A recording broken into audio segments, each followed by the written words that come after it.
Malkiya ड्रामे में जरका जरूरत के साथ ही असफन की तरफ हाथ बढ़ाने लगी। जरका को असफन ने बार बार कहा कि मैं अपनी बीवी से बहुत ज्यादा प्यार करता हूँ। ना सिर्फ प्यार करता हूँ बल्कि मेरी अब बीवी मेरे बच्चे की माँ बनने वाली है। ये बात सुनकर तो जरका पर बिल्कुल ही कोई असर नहीं हो रहा। इसलिए जरफा और बड़े हंसते हुए असफन को कॉल करके कहेगी, रियाज ने मुझे तलाक दे दी है। अब मैं आजाद हूँ, बिल्कुल तुमसे मोहब्बत में खुलकर कर सकती हूँ। असफन इतनी बेतकल्लुफी से जरका की बात सुनकर तो उसे अब और भी ज्यादा गुस्सा आएगा। जितना असफन मना कर रहा है जरका को, जरका उतना ही असफन के सर चढ़ती जा रही है।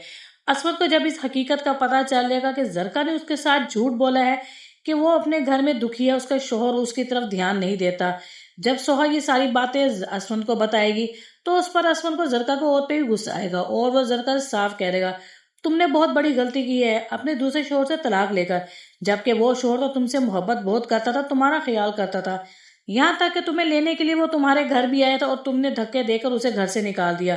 जरका ये भी ये सारी बातें सुनेगी तो बहुत हैरान होगी कि असमत को हमारे घर की पर्सनल बातें ये आखिर कैसे पता चल गई, और इन बातों में दम भी था और सच्ची भी थी। इस वजह से अब असमत बहुत ज्यादा परेशान होकर जरका को गुस्से से शटअप कॉल कर देगा।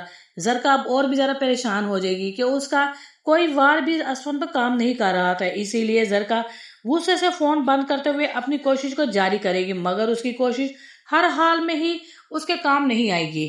और दूसरी तरफ सोहा जब देखेगी किरण ज्यादा ही मुदाखला दे रही है उसकी शादीशुदा जिंदगी में, इसलिए अब किरण को पीछे हटाने की सोहा पूरी कोशिश करेगी। जाविया इस बात को अच्छे तरीके से जानता है कि सोहा उसे मोहब्बत करता है,